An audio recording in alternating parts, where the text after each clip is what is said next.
Vamos agora falar sobre números primos e números perfeitos, né? Os números primos nós estamos acostumados, sabemos que aqueles números são divisíveis apenas por um e por ele mesmo, e os números perfeitos são aqueles cuja soma dos seus divisores, exceto o próprio número, representa o próprio número. Por exemplo, o número 28, os divisores de 28 são 1, 2, 4, 7 e 14. 1 mais 2, 3, mais 4, 7, mais 7, 14, mais 14, 28, que volta a dar o próprio número. Então, essa é uma definição, esse é um número perfeito. Um outro número perfeito também é o 6, né? 1, 2 e 3 são os seus divisores, 1 mais 2 mais 3 vai dar a nossa soma 6, que é o próprio número, né? Bom, vamos lá. Esse código está representado aqui. Vou dar uma explicada nele parte por parte, como que a gente faz esse código do número perfeito e do número primo aí. Essa primeira parte do código é simples, é a parte da leitura dos dados e um primeiro laço aqui inicial para verificar a parte do primo, né? Então nós fazemos uma leitura, o n vai representar o nosso número que nós estamos lendo para saber se ele é primo ou perfeito. Eu começo assumindo, por exemplo, que ele é primo, então eu coloco que PR igual a true, e aí eu faço um laço variando de 2 até a metade do n mais 1. Né? Se ele não for divisível, por exemplo, número 10, se ele não for divisível até 5, ele não vai ser divisível por nenhum outro número. Então eu posso fazer essa checagem apenas até a metade do número mais 1 e verificar se ele é primo ou não. O mesmo vale para o perfeito. Na verdade, no caso do primo, a gente consegue fazer até a raiz quadrada do número. Dá uma pensada nisso aí depois, tá? Mas enfim, faço a indentação depois do nosso for, verifico se o resto da divisão de n por 1 for igual, de n por i, perdão, for igual a zero. Se o resto da divisão for zero, significa que aquele número é divisível por i, seja i igual a 2, 3, 4 ou até a metade no n, então esse número não é primo. Então eu já posso colocar aquela nossa variável booleana PR lá, que eu estou fazendo a checagem do primo nela, como false, né? E eu posso dar um break, eu não preciso continuar verificando até o fim para verificar se esse número é primo ou não, né? Se eu já verifiquei lá que ele é divisível, por exemplo, número 1612, logo de cara eu dividi por 2 e o resto deu zero, eu posso parar a minha conta. Então o comando break, ele interrompe o laço que nós estivermos fazendo, um for ou um while, por exemplo, nesse caso aqui um for, né? Aí eu faço a verificação depois. Se PR for igual a true, ele começou inicialmente como true e só virou false se eu não conseguir dividir por nenhum número entre 2 e a metade dele mais 1. Então, se o PR for igual a true, o número é primo. Se não, o número não é primo, simplesmente. Aí a questão do perfeito agora, né? A parte do perfeito, algo parecido. Eu começo assumindo que ele é verdadeiramente perfeito, né? Aí eu começo a soma com 1. Se eu começo a soma com 1, o meu laço for, eu vou fazer a partir do 2. E se ele não for divisível até a sua metade, ele não vai ser divisível por mais ninguém. Então, por uma economia aqui de tempo no nosso código, eu vou verificar aí se até a metade dele apenas, tá? Se eu continuar fazendo até o final, não vai dar diferença no resultado, mas só vou perder tempo, basicamente. Pensa um pouco sobre isso. Então, se o resto da divisão de n por i for zero, significa que o i é um divisor do nosso número que nós estamos checando, o nosso n. Então, eu vou somar a minha variável soma, o que eu já tinha na soma, mais o que eu acabei de descobrir, esse novo divisor. Né? Então, por exemplo, no caso do 6, soma começa valendo 1, aí eu vou lá e verifico. O i começa valendo 2, né? Então o 6 é divisível por 2, ou seja, o resto da divisão de 6 por 2 é 0? É. Então eu pego a soma que tinha 1 e somo mais 1 vira 3. Aí eu vou e como eu estou no laço for, o i varia, passa para o próximo valor, que é 3. Ele está no range ainda, que vai de 2 até 6 dividido por 2, que dá 3 mais 1, até 4, né? Eu não incluo 4 na conta. O 3 está dentro desse range, então eu verifico. O resto da divisão de n por i de 6 por 3 é igual a 0? É, então eu somo ao soma. No soma tinha 3, somei mais 3, virou 6. Né? Aí eu vou lá e verifico novamente. O resto, o próximo valor do i vira 4. 4 não está no range, o range vai de 2 até 4 e ele não inclui o número superior, né? Então parei. E aí eu verifico, o n é diferente de soma? Bom, meu n era 6, a minha soma deu 6. Não, o n não é diferente de soma. Então, como ele não é diferente de soma, ele é igual a soma, né? Eu não vou fazer o próximo comando que atribui o valor falso para o perfeito. Aí eu verifico, se o perf for igual a true, e ele nesse caso permanecer igual a true, eu imprimo n é perfeito. senão eu vou imprimir que ele não é perfeito. Tá? Vamos ver o código em execução, vou deixar alguns instantes aqui para vocês darem uma olhada nele novamente, né? Primeira versão do programa, perfeito primo, nós lemos o N e verificamos se ele é primo e depois se ele é perfeito. Então nós fazemos aquela parte inicial, o N igual à entrada aqui, né, um input inteiro de um input, entre com N, começo atribuindo inicialmente primo, em vez de PR lá, usei como PR para simplificar um pouco o espaço, economizar um pouquinho de espaço, primo igual a true, para o i dentro do range de 2, como eu já fiz, até o n dividido por 2 mais 1. Né? Se o resto da divisão de n por i for igual a 0, eu já descobri um número que é divisor, ou seja, aquele número não é primo. Né? Já coloco false aqui, dou um break e paro de fazer. Se a divisão, se ele não for um número par, por exemplo, se for 4 aí, aí ele...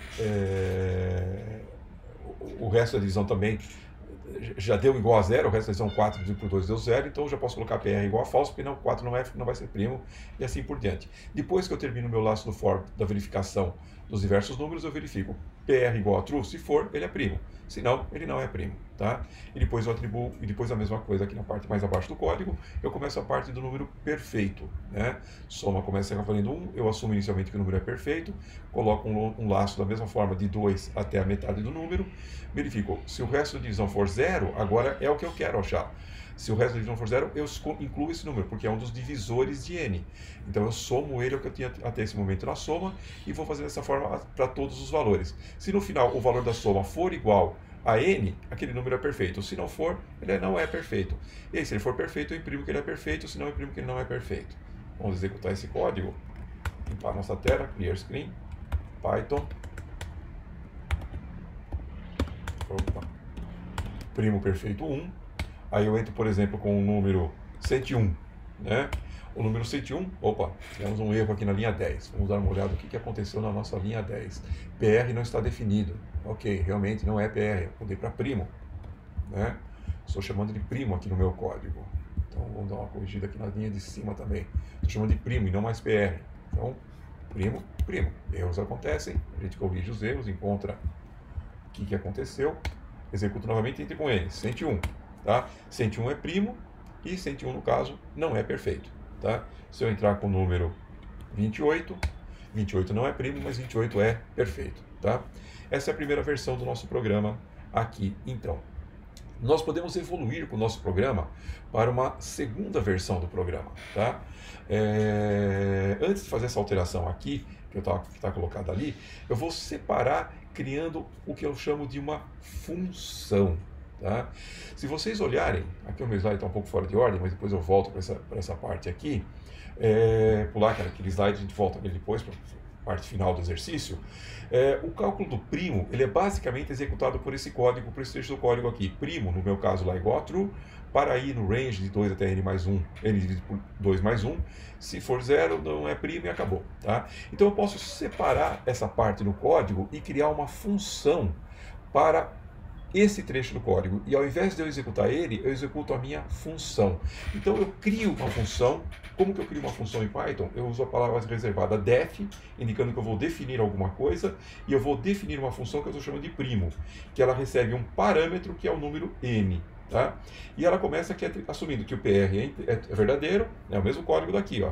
Para ir dentro daquele range, se for 0, o PR é falso, break, e a única coisa que eu acrescento a mais é um return PR. Tá? Eu dou um return indicando se ele é verdadeiro ou falso. Então essa minha função primo vai receber um valor n e vai retornar verdadeiro ou falso. Se o número for primo, retorna verdadeiro. Se o número não for primo, retorna falso.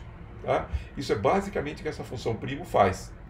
E aí, quando eu for utilizar a minha função, eu verifico se o primo do n for verdadeiro, eu imprimo, é primo. Se não, eu imprimo, não é primo. Tá? Vamos ao código. Meu código aqui está no meu programa 2. A minha versão 2 do programa, estou transformando em funções. Então eu criei uma função, eu criei uma função aqui, que é a função primo, tá? Que dentro da função primo está toda a minha lógica do cálculo do primo, eu recebo um valor n e eu vou retornar verdadeiro ou falso. Então, eu começo atribuindo aqui que PR, no caso, é verdadeiro, tá? Para o i no meu range, aquele mesmo cálculo, verifico. O número é primo? Se for primo, o PR no final vai estar com true. Se não for primo, o PR vai estar com false. E aí no final do meu código, eu dou um return PR. Retorno o valor do PR, ou seja, vou retornar verdadeiro ou vou retornar falso. Então está aqui o meu código, está aqui o meu código do primo e está aqui o meu código da minha função do perfeito. A mesma coisa, copiei toda aquela lógica e só acrescentei aqui no final um return do perf ou um return do PR. E lembrando que eu entro como um parâmetro para o meu cálculo na função do meu valor n. Tá? Aí o meu código aqui abaixo, né, isso aqui está no começo do meu programa, por exemplo, não precisa obrigatoriamente, mas é bom que esteja, não pode estar no meio de um laço, por exemplo, né, no meio de um if, que só vai ser criado se o if for verdadeiro. Então eu tenho as minhas funções criadas aqui no topo do programa, e aí depois eu utilizo. Mesma coisa, o n recebe, aí eu verifico, né, if primo de n igual a true. Bom, quando eu chegar aqui no primo de n igual a true, ele fala, bom, primo é uma função. Onde está a definição dessa função? Ah, está aqui em cima, então ele vai e executa. Quando eu passo o meu valor n qualquer aqui, o valor 5, 10, 100, 1000, passo esse parâmetro, ele entra aqui e o que for n dentro desse código, ele vai substituir pelo valor 1000. Tá? Pelo valor que eu passei ao chamar a minha função. Aí depois ele vai imprimir a mesma lógica aqui. Então, de novo, se eu executar aqui o meu programa primo perfeito 2, né, entre com n, posso colocar qualquer número esdrúxulo aqui, sei lá, final 3 para poder ser primo. No caso, esse número grandão que eu coloquei aqui não é primo e não é perfeito. Tá? Então eu posso fazer o cálculo aí, vai ser difícil achar um número perfeito que não seja um desses dois primeiros, né? Não é primo e não é perfeito esse outro número que eu chutei. Fica chutando algumas coisas aí, quem sabe em algum momento você ache um número primo ou algum número que seja perfeito, tá? Então a nossa segunda versão do programa, eu transformei a minha lógica do programa inicial em uma função, né? Na terceira versão do programa que eu vou verificar aqui é justamente o que estava pedindo lá no código. Eu quero verificar todos os primos e perfeitos, né? Estava pedindo aqui, perdão, no código, mas aqui no nosso slide. Alterar o programa para verificar todos os primos e os perfeitos entre 1 e n. Quando a pessoa entrar com o número 1, com o número n, por exemplo, igual a 1 milhão, eu quero saber não se 1 milhão é primo ou perfeito, mas eu quero calcular todos os números perfeitos e todos os números primos que eu tenho entre 1 e 1 milhão. Como que eu faço isso no nosso código? Utilizando já essa lógica inicial que nós temos aí de funções, né? A única alteração que eu tenho que fazer é que ao invés de verificar se o n que eu forneci no código é primo ou perfeito, eu tenho que fazer um novo laço de 1 até n para verificar se cada um desses meus valores que eu estou checando entre 1 e n, um i, por exemplo, para um laço de 1, de i igual a 1 até i igual a n, 1 milhão, por exemplo, verificar se 1 é primo, se 2 é primo, se 3 é primo, se 1 é perfeito, se 2 é perfeito, se 3 é perfeito, e assim sucessivamente. Então, esse é o código que eu tenho aqui na minha versão 3. Né? A parte das definições é exatamente igual, a única parte que altera aqui está aqui, ó. Eu entrei com n, entre com n. Agora eu vou verificar todos os meus primos e perfeitos até o nosso limite. Então, eu começo com i igual a 1, e aí eu vou falar, enquanto... Opa! Dei minha posição do código aqui. Fechei, na verdade, meu código aqui. Enquanto o i for menor ou igual a n, eu verifico. O i é primo? Se o i for primo, imprime é primo. Se não, i não é primo. Tá? Veja como utilizar a função aqui facilitou na minha verificação, na minha leitura do código. Eu sei que a minha função primo vai retornar verdadeiro ou falso. Eu sei que a minha função perfeita vai retornar verdadeiro ou falso. Então eu estou fazendo um laço aqui, que no caso estou fazendo um laço só que checa os dois, e eu verifico, 1 é primo? É. 1 é perfeito? É. No caso, 1 é perfeito e primo. Tá? 2 é primo? No caso, 2 é primo, pessoal. Temos que tomar esse cuidado até no nosso código, porque o 2 também é primo, porque ele só é divisível por 1 e por ele mesmo. É o único número par que é primo. O 2 é primo? É. O 2 é perfeito? Não, porque os divisores de 2 são 1 e 2, e a soma dá 3. O 3 é primo? É. O 3 é perfeito? Não. E eu vou imprimindo todas essas informações. Vamos executar o nosso código aqui, né? Reparem agora, por exemplo, aqui, se eu entrar, por exemplo, com o número 100, né? Ele vai imprimir não apenas se 100 é primo ou perfeito, mas vai imprimir todos os números primos e perfeitos. Só que, caramba, ficou ruim para ler, hein? Ficou complicado. Ficou um pouco trabalhoso para ler. A primeira coisa que está ruim para ler aqui é que ele imprime se o número não é primo e não é perfeito. Eu poderia simplificar o meu código e só imprimir efetivamente se fosse primo. Então seria basicamente tirar a indicação de que ele não é primo e tirar a indicação de que ele não é perfeito.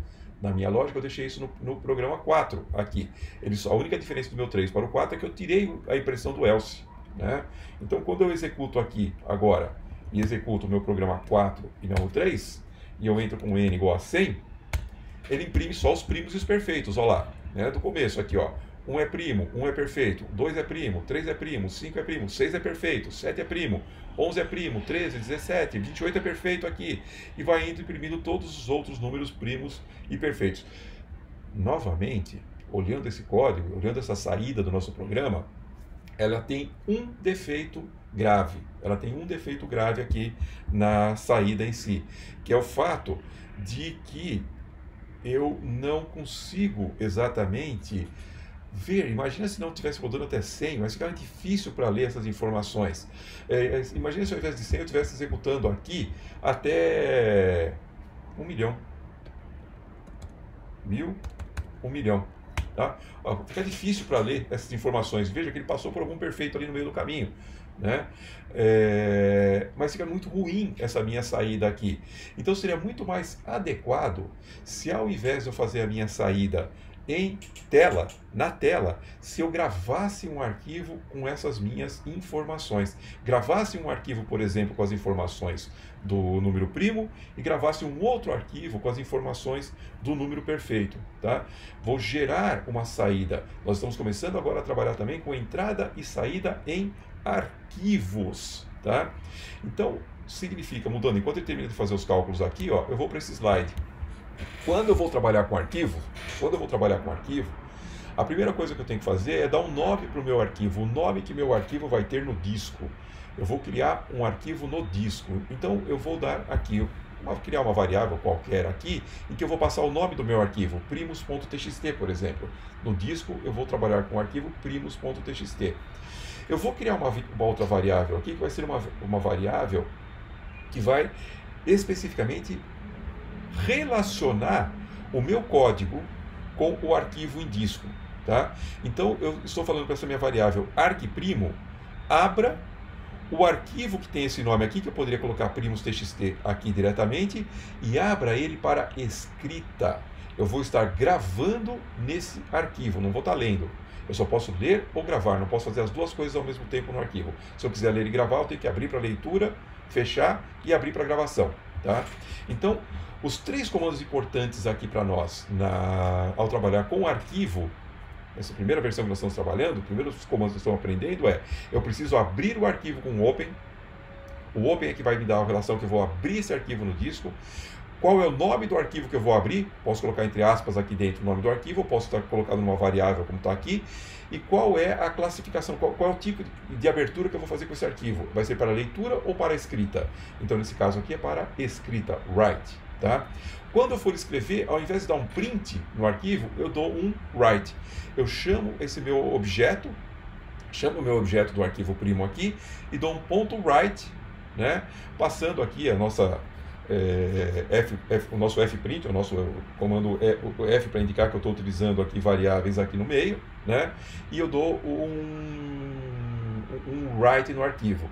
Muito importante, no final, eu preciso depois fechar o meu arquivo depois que eu fiz a gravação, tá? Eu preciso fechar para que o conteúdo seja efetivamente escrito no arquivo e o arquivo seja salvo corretamente, tá? Então é isso que eu tenho que fazer no meu arquivo. Na prática, eu vou estar criando 2 arquivos, um para o primo e outro para o perfeito, tá? Então vamos olhar aqui o nosso código, ele ainda está calculando aqui 100 mil, vou parar e interromper, Ctrl C, ele para de fazer o meu cálculo aqui, tá? Estava longe ainda de 1 milhão, estava nos 110 mil, levou 1/10 do tempo só para isso até agora. Então vamos lá, o meu próximo programa aqui, que é o meu primo perfeito 5, o que ele tem de diferente agora, né, é que eu vou estar trabalhando com os arquivos de saída. Então eu fiz aqui, ó, o nome do arquivo arquiprimo igual a primos.txt, arquiprimo open, O nome do arquivo poderia estar com arcs como primos.txt aqui, ao invés do nome do arquivo, e aberto para escrita. A mesma coisa para o meu arquivo de perfeitos, tá? O nome do arquivo é perfeitos.txt, o arc perfeito é o open, o nome do arquivo write. Quando eu vou fazer a escrita dos meus dados, eu chamo o arquivo que eu quero, o arc primo, né? Reparando que é esse objeto aqui, .write, indicando que o número é primo, ou arc perfeito.write, indicando que o número é perfeito, tá?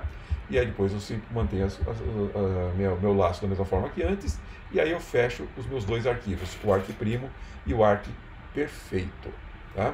Então, executando esse código aqui agora, se nós olharmos no disco aqui, eu não tenho nenhum arquivo TXT.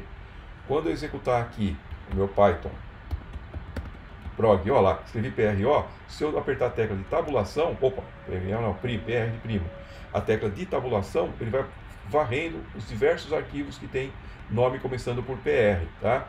Cheguei no PR5 que eu quero executar, primo perfeito 5, se eu entrar agora, 1 milhão vai demorar muito, mas se eu entrar aqui com 100 mil, por exemplo, né, N 100 mil, eu vou calcular todos os primos e perfeitos até 100 mil.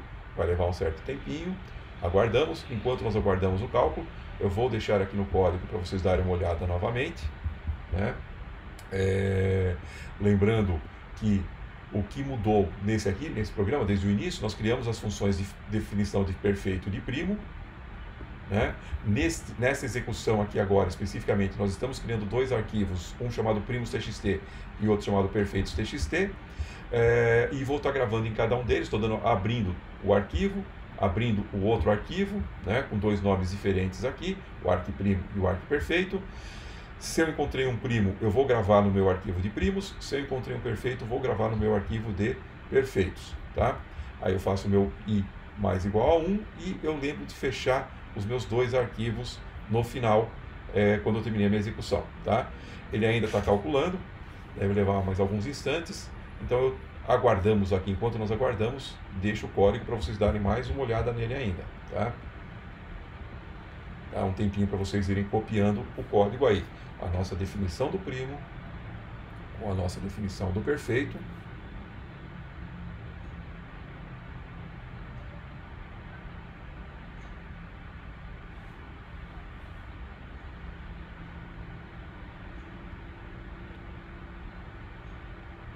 Essa não é a única lógica possível, né? A lógica pode ser um pouquinho diferente, pode ser um pouco melhor do que essa minha lógica, até principalmente no primo. Já dei a dica. Depois nós fazemos a parte do tratamento dos arquivos aqui. Vamos abrir os arquivos de saída, nesse caso são arquivos nos quais eu estou gravando. Então eu dou um nome para o arquivo, como vai ser o nome dele em disco, atribuo a uma variável. Depois eu abro o meu objeto, crio o meu objeto arcprimo aqui, abrindo aquele arquivo em disco, e estou falando que esse arquivo está aberto para escrita, W. Da mesma forma para o meu arc perfeito, né? E aí volta o código que nós tínhamos inicialmente. A diferença dele agora para da versão anterior para essa é que quando eu encontrei um número primo, eu vou escrever, ao invés de dar um print na tela, eu vou dar um write no próprio arquivo. Quando encontro o perfeito, ao invés de dar um print na tela, eu dou um write no próprio arquivo, no caso aqui agora de perfeitos, né? Depois que eu terminei todos os meus códigos, eu fecho os dois arquivos. Vamos ver se já terminou. Ainda não, né? Então, continua. Terminou nesse instante aqui, tá? Se eu der uma olhada no diretório aqui, o que eu tenho no meu disco, eu tenho agora dois arquivos, ó, um arquivo de perfeitos e um arquivo de primos. Dá para ver que o arquivo de primos é gigantesco, muito maior do que o nosso arquivo de perfeitos. Eu posso dar um type na tela do arquivo de perfeitos, por exemplo, e eu vou verificar quais são os números perfeitos que eu tenho entre 1 e 100 mil. Olha lá, 1 é perfeito, 6 é perfeito, 28, 496 e 2.128. Fica como exercício para vocês encontrar todos os divisores de 8.128 e ver se a soma dá 8.128, tá? Ou confie no programa que vocês fizeram. Se eu der uma olhada nos primos aqui agora, nos primos, né? Aí eu tenho muito primo aqui, né? Tem uma quantidade bastante grande de números primos, inclusive 99.991. Às vezes o número primo está bem perto, ó, um do outro, e às vezes ele passa mais de 100 aí sem encontrar nenhum número entre eles aí, tá? Mas enfim, espero que tenham